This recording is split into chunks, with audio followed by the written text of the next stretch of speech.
Aset fizikal mudah alih. Sebelumnya save dulu video tu untuk rujukan kita orang.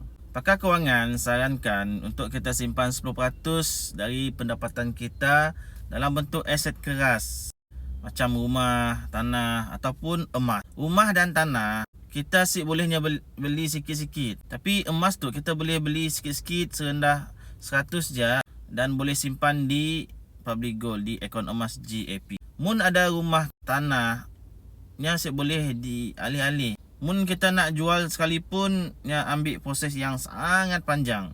Mun berlaku sesuatu yang ekstrim pada negara kita, boleh buat apa-apa dengan rumah tanah ya. Tapi berbeza mun kita ada simpan emas. Emas ya aset fizikal yang kita boleh alih-alih. Mudah kita nak cairkan untuk dapat tunai. Emas ya universal currency yang laku di mana-mana negara pun. Emas ya duit. Siapa ada emasnya ada duit.